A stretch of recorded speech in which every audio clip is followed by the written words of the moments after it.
الشعبية دلوا مرقصي እንታይ ይመስል እውድ ከልቢ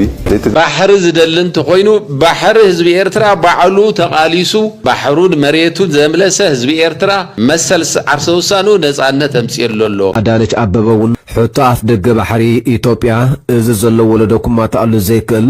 ሃገራዊ ጉዳይ ምዃኑ ክትገልጽ ፎቲኽንዶ ንጉስ ትምርቃ ላይት ኢንተርቴይንመንት አንጻር ኤርትራ ክንስለፍ ይደልዩ አንጻር ማሕራውን ክንስለፍ ይደሊ አይኾንን በቲኹን በቲ ኣብ ልዕሊ ህዝቢ ትግራይ ዝበጽሐ ጆኖሳይድ ዘይንደራደረሉ ተሓታት ክህልዎ ዋላ እኳ እንተኾነ ሕዝውን ግን ብስምዒት ኣይንኸድን ባሕሪ ዝደልን ተኮይኑ ባሕሪ ህዝቢ ኤርትራ ባዕሉ ተቃሊሱ ባሕሩን መሬቱን ዘምለሰ ህዝቢ ኤርትራ ን30 ዓመት ክቡራት ደቆ ከፊሉ ዘረጋገጾ መሰል ዓርሰ ውሳኑ ነጻነት ተምጽየለሎ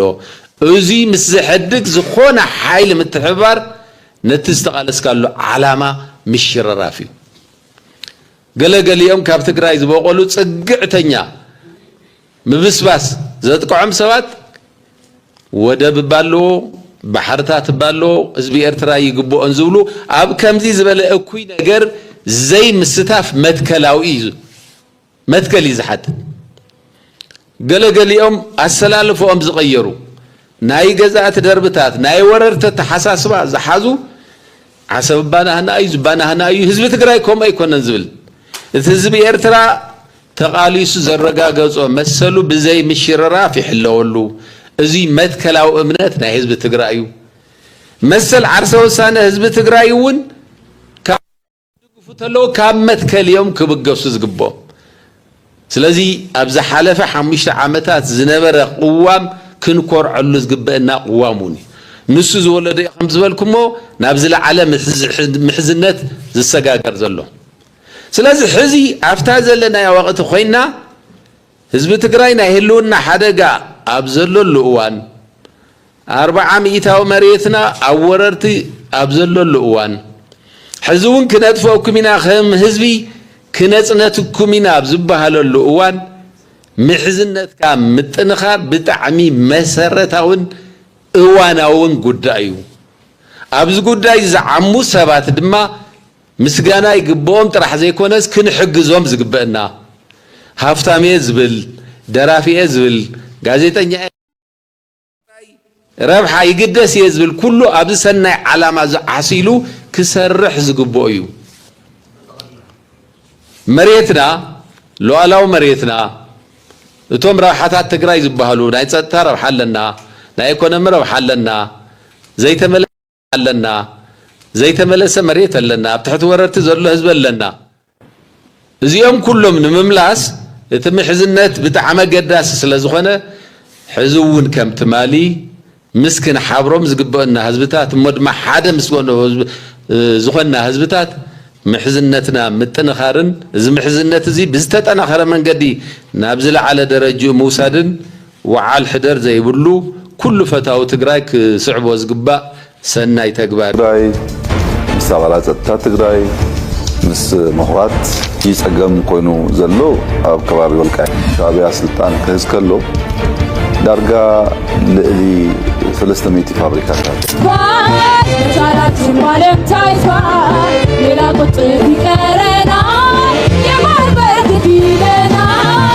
ናይ አባይ ጉዳይ መልስ ረኺቡ እዩ ናይ ባሕሪ ኣፍ ደገ ግድን ክንረኽቦ ዘለና እዩ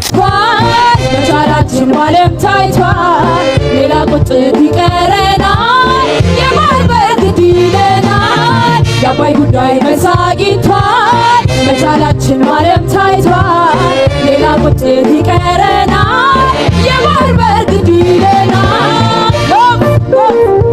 ናይ አባይ ጉዳይ መልስ ረኺቡ እዩ ከም እንኽእል ብዓለም ተራእዩ እዩ ካለ ዘጣዓስ ነገር ይተርፈናሎ ናይ ባሕሪ ኣፍ ደገ ግድን ክንረኽቦ ዘለና እዩ ክቡራት ተኸታተልትና እዚ ሙዚቃዊ ስርሓት እዚ ሎሚ ብምኽንያት ኣከባብራ በዓል ዓድዋ መበል 130 ናይ ዝኽሪ ዓመት ብሓንቲ ናይ ሰራዊት ናይ ስነ ጥበብ ጉጅለ ዝቐረበ እዩ ብመልክዕ ምርኢት ኣቕሪቦም የባህር ኃይላችን ዳግም በአዲስ መልክ ተቋቁሞ ራሱን ያፈረጠመ ባህር ኃይል Now passing before the guest of honor is the Ethiopian Navy. በባህር ኃይል ቀጥሎ የምታያቸው ነጣ ወደሚል አይነት አለባበስ ያላቸው አየር ኃይላችን ቀደም ሲል ሄሊኮፕተር ላይ መጥቶ የበተነው ሰማይ የኛ ነው። ከንቲባ ከተማ አዲስ አበባ አዳነች አበቤ በወገና ብዘይ ፍትሐዊ አገባብ ንዝተዓፀወና ናይ ባሕሪ ኣፍ ደገ ብምኽፋት ነቲ ቀደም ብኣቦታትና ዝተፈጸመ ናይ ዓድዋ ታሪክ ካብ ምዝካር ሓሊፍና ናይ ባዕልና ካልእ ድርብራብ ታሪክ ንምፅሓፍ ብዓቢ ወኒ ክንለዓል ይጽውዕ ኢሉ ከም ዝፍለጥ ሕወሓት ናብ መሬት ክውርድ ብዘይክእል ብሉይ ክለሳ ሓሳብ ዝተኣሰረ ውድብ እዩ ሕጂ ፀገም ኮይኑ ዘሎ ኣብ ከባቢ ወልቃይት ዝተፈናቀሉ ዝምልከት እዩ ኩናት ምድላው እናገበረ እዩ ይዝብሃል ወረታት ኣሎ ህዝቢ ትግራይ ሰላምን ልማትን ይግብዖ ሰላምን ልማትን ይፈቱ ሰላምን ልማትን ተቃሊሱ እዩ ዘሎ በአንጻሩ ዳግም ውግእን እንወትን አይግብዖን ዝብል ጽኑዕነት ያለኒ እትጥሩ ፋይሊ ከም እብድ ከልቢ መስ መንሰይ ትግራይ ምስ አባላት ጸጥታ ትግራይ ምስ ምሁራት ዲያስፖራ ምስ መላህ ትግራይ ኣብ ከቢድ ቅርህነታት እዩ መንግስት ሻዕብያ ዘለዎ መርገጺ እንታይ ይመስል ሻዕብያ ስልጣን ክህዝ ከሎ ዳርጋ ልዕሊ 300 ፋብሪካታት ኣብ ኤርትራ ነይረን ሎሚ ዳርጋ ኩለን ዓንየን ሓንቲ ዩኒቨርሲቲ ነይራ ኣስመራ ዩኒቨርሲቲ ትበሃል ንሳውን ተኣፅያ ኣብዚ ሎሚ ተዘኪሩ ዝወዓለ ናይ ዓድዋ በዓል ፕሬዚደንት ኢትዮጵያ ታየ አጽቀሥላሴ ኣብ መደርኡ ናይ ታሪክ ሰነዳት ከም ዘመላኽትዎ ኣብ ጽባሕ ዓወት ዓድዋ ናይ ዲፕሎማሲ ጉዳይ ዝነበረ ኢትዮጵያ ምስ ዓለም ትራኸበሉ ናይ ባሕሪ ኣፍ ደገን ወደብን እተረጋግጸሉ ኣንፈት ዝሓዘ እዩ ሎሚ ንሕና ንጠልበውን ጋሻ ነገር ዘይኮነ ነዚ ናይ ታሪክ ፈለግ ዝተኸተለ እዩ ኣተኣማማንን ዘላቕን ባሕሪ ናይ ምውናን መሰልና ካብቲ ኣቦታትና ኣብ ዓድዋ ተሰዊኦም ንምእንቲ ልዕላውነት ዝሃቡና ሓደራ ዘይፍለ እዩ ነዚ ጻውዒት እዚ ንሓዋሩ ክንሃድመሉ እንተፈቲና ንዘለዓለም ዝኽተለና ሓቂ ኮይኑ ክቐጽል እዩ ትማሊ ኣብ ዓድዋ ዝረኸብናዮ ዓወት ሎሚ ኣብ ቁጠባውን ጂኦፖለቲካውን መዳያት እንተዘይተደጊሙ እቲ ታሪክ ሙሉእ ክኸውን ኣይክእልን ናይ ሃገርና ናይ ቁጠባ ጽምኢ ዝረውን ናይ 120 ሚልዮን ህዝባ መጻኢ ብሩህ ዝኸውንን ኢትዮጵያ ናይ ጂኦግራፍ እስርቲ ከም ዘይኮነት ምስ እንረጋግጽ ጥራሕ እዩ ስለዚ ናይ ባሕሪ ሕቶና ናይ ታሪክን ናይ ፍትሕን ሕቶ እዩ ንኸይ ዓብዩን ደው ዝበለ ሓሳብን ክህልዎም ውዕል ዝኣሰሩ እንተጋጢሞምና ንኽዕረዩ ግዜ መሃብዩ ምስ በለ ፕሬዚደንት ታየ ብዛዕባ እቲ በዓል ሰፊሕ መብርሂ ሂቦ ካሊእ ከይዱ እቲ ርክብ ናብ ምንታይ ክዓቢ ዘለዎ ዓንቶ ኣብ ርሽውን ጠቒስዎ እዩ ንሕና ከም ውድብ ባይትና እውን ንኣምኖ ብዙሓት ተጋሩ እውን ከም ዝዛረብዎ ካብ ህዝቢ ንህዝቢ ርክብ ናብ ስትራቴጂ ጉዳያት እውን ክዓቢ ኣለዎ ክሳብ ወታደራዊ ምትሕግጋዝ እውን ክኸይድ ኣለዎ ምክንያቱ አዲስ አበባ ዘሎ ስርዓት ዝዋፀ እንተኮይኑ ጥራሕ ሕጊ ዝጠቅስ ንሕና ተጋሩ ሕጊ እናበልና ንህዝብና ናብ መንቀራቅሮ ኣይነእትውን ሕጊ ዝበሃል ቋንቋ ንኣብይ ኣሕመድ ኣይርዶን ክርዶ እውን ኣይደልን ምስ መን ኢኻ ሕጊ ትዘራረብ ንሕና ወይ ዘለና ተጋሩ ስለ ሕጊ ንዘራረብ ፀገም የለን ኣብ መንጎ ተጋሩ ተኮይኑ ሕገ መንግስቲ ጥሒሱ ኮን ህዝቢ ትግራይ ፅንተት ፈፂሙ ሕጊ ክኽበር እንድሕር ኮይኑ ትናሽዑ ስሕተት እውን ክስተኻኸል ነይርዎ ሕዚ እውን ዘሎ ውዕል ክኽበር ነይርዎ ዘሎ ውዕል ከም ትፈልጥዎ ንትግራይ ዝወግእ ሓይሊ ኣብ ዓፋር ይውድብ ኣሎ ኩሎም ኣገልግሎታት ዳርጋ ደው ኣቢልዎም እዩ ትግራይ ኣብ ሕገ መንግስቲ ኣብ ናይ ኢትዮጵያ ሕገ መንግስቲ ዝተረፋ ጉዳይ የብላን ዘናስሕና ጉዳይ እውን ኣይኮነን ኣብዚ ክስመረሉ ዘሎ ማለት እዩ ንሕና እኮ ብናይ ኢትዮጵያ ሕገ መንግስቲ ኣይኮንና ተዳኒና ንሕና ተዳነናዮ ብናይ ዓለም ለኸ ሕጊ እዩ ናብ ምንታይ ኢና ናብ ናይ ኢትዮጵያ ሕገ መንግስቲ ድንን ቅንዕ ንብል ናይ ትግራይ ጉዳይ ዓለማዊ ጉዳይ ተባሂሉ ኣብ ናይ ዓለም ለኸ ውዕል ኣብኡ እቲ ጉዳይ ተወዲኡ ካብ ናይ ዓለም ለኸ ኣጀንዳ ናብ ታሕቲ ናብ ናይ ቁሸት ወይ ናብ ናይ ኣዲስ ኣበባ ጉዳይ ኣይንወርዶን ትግራይ ልዕሊ ሃገር እያ ሕብረት ኣፍሪካ ከም ትፈልጥዎ ኣብ መንጎ ሃገራት እዩ ዝዳኒ ንመጀመርያ ግዜ ካብ መንገዲ ውፅእ ኢሉ እዚ ጉዳይ እዚ ኣብ ናይ ኢትዮጵያ ጉዳይ ክፍታሕ ስለ ዘይኽእል ንትግራይ ከም ሃገር እዩ ኢንተርቴይን ገይርዋ ሕብረት ኣውሮፓ ይኹን መንግስቲ ኣሜሪካ ይኹን ካልኦት ኣህጉራውን ክፍለ ኣህጉራውን ትካላት እውን ተሓወሱ ብዙ የንፃር እዩ ንሕና ኢና ኣብ ትግራይ ዘለና ኢና ፀገም ንፈጥር ዘለና ንሳቶም ከም ሃገር ትሪት ገይሮምና ባዕልና ናብ መንጎ ናይ ተእተው ዝብል ይውህና ውነርኢና ውልቃውነት ስለ ዘጥቃዕና ናይ ገለ መራሕቲ ዝብል ዘለዎ ከም ተጋሩ ናትና ጉዳይ ዓለማዊ ጉዳይ ናብ ዝኾነ ጉዳይ ናብ ናይ ኢትዮጵያ ቤት ፍርዲ እውን ኣይሽበጥን ከምቲ ሕዚ ስምረት ፓርቲ ገይርዎ ዝኒሄ ኣብ ናይ ኢትዮጵያ ትካል ንዳንየሉ ጉዳይ የብልናን ውክልና የብልና ኣየናስሕናን እውን ኣብኡ ዝጥዕሞም ተለዮም ኣብኡ ሓቂ ይኽእሉ እዮም ከምቸው ጉዳይና ኣይኮነን ስለዚ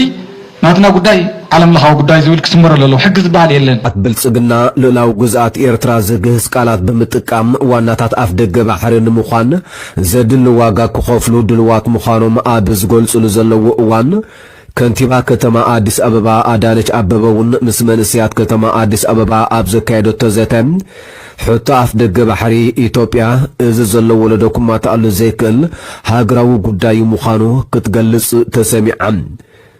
እታ ከንቲባ ኣብ ዘስማዓቶ መደረ ኢትዮጵያ ብናይ ታሪኽ አጋጣሚ ባሕሪ ከም ዝሰኣነ ድሕሪ ምዝኽኻር እዚ ሓድሽ ወለዶ ነዚ ናይ ምዕፃው ዕጫ ከም ዘይቅበሎ ገሊጻ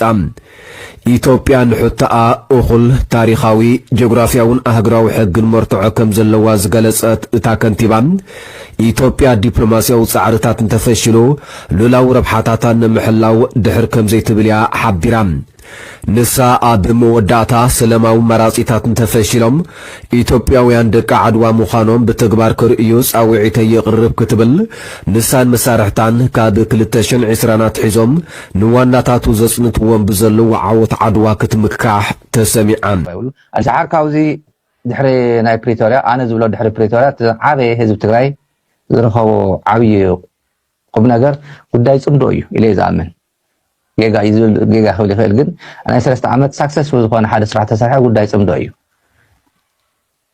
ናይ ትማልቕ ሕንትታት ኣብኡ ክንሓኻኸ ይነብር ፋኖ ከምዚ ገይሩኒ ሻዕብያ ከምዚ ገይሩኒ ናይ ኣምሓራ ብልጽግና ከምዚ ገይሩኒ እናበለ ህዝቢ ትግራይ ህዝቢ ኣምሓራን ወይ ድማ በዚ ምስ ህዝቢ ኤርትራ ዘለዎ ንሓኻኸ ይነብር ተሓታትነት ኣብ ዘሎ ብእቕረታ ዲ ብካሕሳዲ ክዕፆ ካብ ፅባሕ ጀሚርና ግን ከይንጎዳዳእ ዝብል መንፈስ ሰሪሑ ዝኸደሉ መንገዲ ዓብዪ ዕዉት ዝኾነ ስራሕ ኢለ ዝኣምን ሕዚ ግን ብወገን ኤርትራ እንኳን ተናእሰ እንተኾነ ሓጋዚ ይኸውን ብኡ ዘሎ ሓይሊ ህዝቢ ይኹን ኣድት ይኹን ወታደር ይኹን ጀነራል ይኹን እንተኾነ ሓጋዚ ይኸውን ተዘይኮይኑ ግን ኒውትራል ይኸውን ተናእሰ ብወገን ኤርትራ ዝትኮስ ምንም ነገር የብሉን ኢልካ ደቂስካ ተሓድረሉ ከባቢ ኮይኑ ኣሎ ብልጽግና በዚ መፅኡ ክበሃል ተሎ ሰራዊት ትግራይ ናበይ ዲፕሎይ ከም ዝግበር ናበይ ከም ዝዋፈር ይፍለጥ እዩ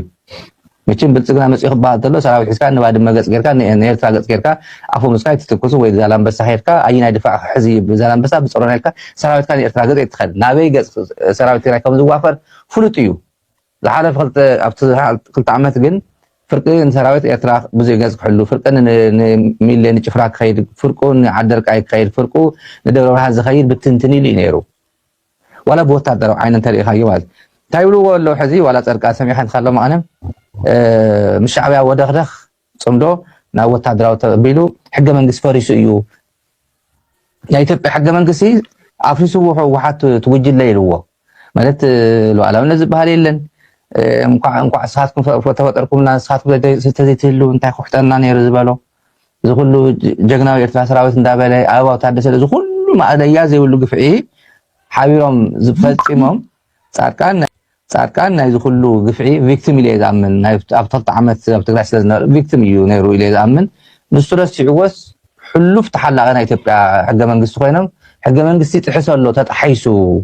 ስለዚ ዓደብ ክነግዞ ኢና ኣብ ሓፂር ግዜ ዝውግዝ ክንውድእ ኢና ብንእሽተይ መስዋዕትነት ዝበሃል መስዋዕትነት ናይ ትግራይ መስዋዕትነት ድዩስ ናይ ኢትዮጵያ መስዋዕትነት ንእሽተይ ኣብ ትግራይ ክኽፈል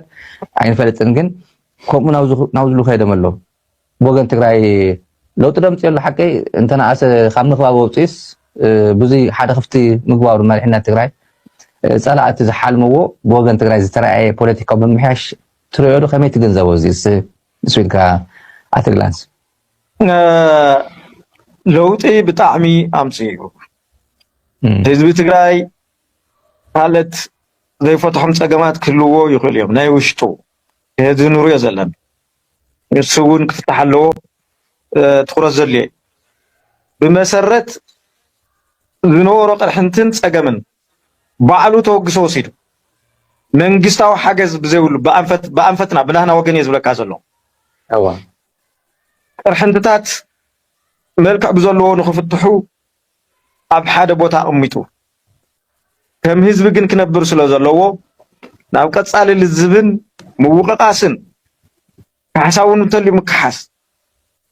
ተሓታትነቱ እንተልዩ ተሓታትነት ክወስድ ዝኽእል ሰላማዊ ሃዋህው ፈጢሩ እዩ ነዙ ዝቆም ዳርጋ ሄዚ ሰብ የለን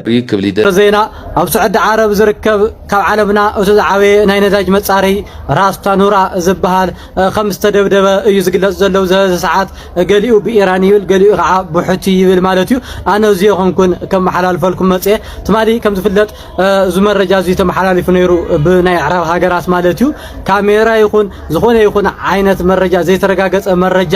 ከምዚ ተዋሂሉ ኢልካ ምሕላፍ ክልክል ከም ዝኾነ እዮም ትማሊ ኣመሓላሊፎም ማለት እዩ እዚ ማለት ጥንቃቄ ክትገብሩለኩም በተለይ ኣብ ዝተፈላለዩ ኣብ ሓሙሽተ ዓረብ ሃገራት ዝርከቡ ሕዋትና ማለት እዩ ዘይተረጋገጸ መረጃ ከልሕልፍዎ እዩ ናይ ዓድና ሚድያ ሕልፍዎ ኢልኩም ከተመሓላልፉ ይልኩምን ብተን ናይ ዓለም ሃገራት ጣብያ ብቻ እዩ ትክክለኛ ነገር ከመሓላለፍ ዘለዎ ኢሎም እዮም ወሲኖም ዘለው ማለት እዩ ስለዚ ሓደ ሸርት ገብርዎ ናይ ዓበይት ሚድያታት እውን ጥንቃቄ ክትገብሩለኩም ምክንያቱ ለኮሽንኩም ምንኹ ኩሉ እንትን ከተምልጥዎ ማይትኽእሉን ማለት እዩ እዚኣ ጥንቃቄ ገበርዋ ላው ካልኦት ሕዋትኩም እውን ሸርብ ፎቲ ክንዶ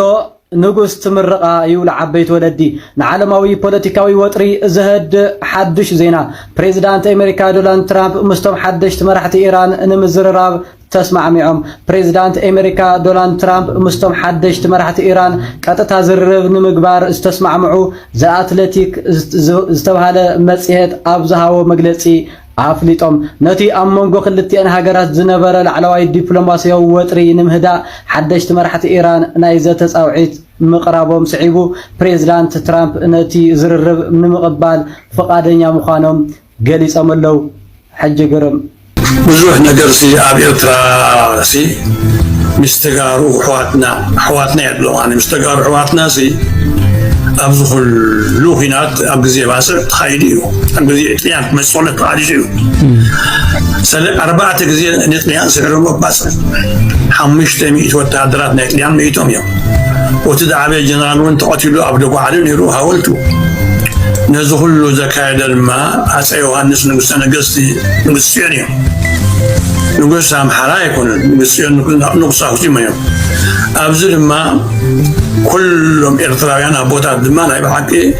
ምስ ተጋሩ ምስ ኣሰኣላ ኮይኖም ድማ እቲ ኩሉ ኩናት ኣትዮም እዮም ኣብ ሓጎይ ሃይሉ ግን ሓዉ ኦመና ይምልኣስ ኢና ብሓጎይ ኣባባር እዮም ፅውዕዎ ነይሮም ራእሲ ኣላ በሃል ምክትሎም እዩ ነይሩ ኣብ መጨረሽትኡ ግን ናይ ብሓቂ ብነፈርቲ ናይ ብሓቂ ኩነታት ምስ ተዓወተ ጥልያን ኩነታት ናይ ብሓቂ በርቲዑ ኣብ ዝኩሉ ተሃዳዓሊ ኣብ ዝኩሉ ሃገርና ኣግራም ኣብ ዝኩሉ ኸሰላ ኣብ ዝኩሉ ኩናት ናይ ብሓቂ ተጋሩ ሕዋት ንኣምሳና ተሰውዮም ምሳና ሞይቶም ራእሲ ኣላ መርሕዎ ናይ ብሓቂ ኩናት እዩ ነይሩ ኣብዚ ግን ተጋሩን ኤርትራውያን ኢና ኣብዚ ኩሉ ናይ ብሓቂ ኣብ ጉንደት ኮነ ጉራዕ ኮነ ኣብ ኩሉ ድማ ናይ ብሓቂ ኩናት ተኻይዱ እዚ ምስ መን ኮይና ኢና ምስ ተጋሩ ሕዋትና ሃፀይ ዮሃንስ ንጉሰ ነገስቲ ናይ ኢትዮጵያ መዓስ ነይሮም ንጉስ ጽዮን እዮም ነይሮም ሃፀይ ዮሃንስ ድማ ታሪክ ምእንቲ ክትፈልጡ ድማ ናይ ብሓቂ ቤተ መንግስቲ ናቶም ኣብ ጥልዕል እንዳ ኮሚሳርያት ሓማስን ኣብኡ እንድን ነይሩ እንዳ ራእሲ ኣሉላ ራእሲ ኣሉላ ድማ ንኤርትራማ ኣመሓዲሮማ እንዲኦም ኣብ ዓዲ ትግራይ ኮይኖም ረቡዕኒ ሓሙስ ንኸይዶም ኣመሓዲሮማ እንዲኦም ስለዚ ፍርዲ ቤት ኣብኡ እንድን ነይሩ ስለዚ ንሕና እቲ ታቦት ናይ ኪዳነ ምሕረት ኣብ ኣስመራ ዘሎ እውን ሃፀይ ዮሃንስ እንዲኦም ዓዚዞም ቤተክርስትያን ናይ ኪዳነ ምሕረት ናይ ማርያም ክስራሕ ዓዚዞም ብተግባር ከዓ ኣብ ግብሪ ደውዓለው ከዓ ራእሲ ኣሉላ እዮም እቶም ሽማግሌታት ድማ 3 ደቂ ትግራይ 3 ኤርትራውያን ናይ ብሓቂ ናይቲ ቤተክርስትያን ኣመሓደርቲ ኮይኖም ትርስቲ ግን ርስቲ 4 ኣስመራ እዩ ስለዚ ንሕና ሕዋት ኢና ፀኒሕና ሓንሳ ኢና ፀኒሕና ኩናት ቅድሚ ምጅማሩ ክትከላኸሎ ብዙሕ ኣማራፅታት ኣለካ ኩናት ቅድሚ ምጅማሩ ክትከላኸሎ ብዙሕ ኣማራፅታት ኣለካ ኩሉ ፃዕሪ ክግበረሎ ሓንሳ ምስ ተጀመረ ግን ደው ክተብሎ ብጣዕሚ ከቢድ ክኸውን እዩ ስለዚ እተብ ከባቢና ዘሎ ናይ ሓይሊ ምትእኽኻብ ናብ ኩናት ንምስጋር ንምውሳን ዝግበር ዘሎ ምድላው ቁሩብ ቀልቢ ገዚእኻ ምርኣይ ዘድልዮን ስለዚ ሕዚ እንተኾነ ብሕታዊ ኣማራፂ እዩ ሰላማውን ፖለቲካውን መገዲ ጥራሕ ምዃኑ ምባል ተገንዚብካ ምባል የድሊ ካብ ግዜ ናብ ግዜ ካብ ምውስሳብ ሕዚ እውን ሰፊሕ ዕድል ኣሎ ክሻዕ ሕዚ ተፈጢሩ ዘሎ ምውስሳብ እውን ፈቲሕኻ ብቐሊሉ ንምፍታሕ ዝኽእል ዕድል ኣሎ ካብዚ ወፃኢ ካሊእ ኣማራፂ ካሊእ ናይ ሓይሊ ኣማራፂ እንተኮይኑ ሕዚ እውን ኣብ ዝሓለፈ እውን ዝፈትሖ ነገር የለን ንቐፃሊ እውን ዝፈትሖ ሽግር የለን ብሓይሊ ዝግበር ፈተና እቲ ተታሒዙ ዘሎ ብሓይሊ ተታሒዙ ዘሎ ስለዚ ሓይሊ ክውስኖ እዩ ክውስኖ ኣሎ ኢልካ ዝግበር ፈተነ መወዳእቱ እቲ ኩናት ናብ ሓደገኛ ዝኾነ ውሳነ ከምርሕ እንተኽእሉ ድማ ኩናት ቅድሚ ስለዚ ሕዚ እንተኾነ ብሕታዊ ኣማራፂ እዩ ሰላማውን ፖለቲካውን መገዲ ጥራሕ ምዃኑ ምባል ተገንዚብካ ምባል የድሊ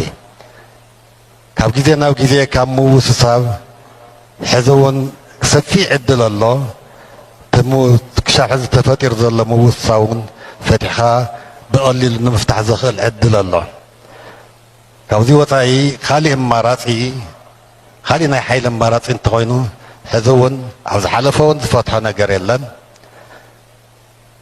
ንቐፃሊ እውን ዝፈትሖ ሽግር የለን ብሓይሊ ዝግበር ፈተና እቲ ተታሒዙ ዘሎ ብሓይሊ ተታሒዙ ዘሎ ስለዚ ሓይሊ ክውስኖ እዩ ክውስኖ ኣሎ ኢልካ ዝግበር ፈተነ መወዳእቱ እቲ ኩናት ኣብ ትግራይ ጥራሕ ከይተወሰነ ንመላእ ኢትዮጵያ እውን ኣብ ሓደጋ ዘእቱ ኩነታት ክፍጠር ስለ ዘይኽእል መላእ ህዝብታት ኢትዮጵያ መላእ ፖለቲካዊ ሓይልታት ኢትዮጵያ Light Entertainment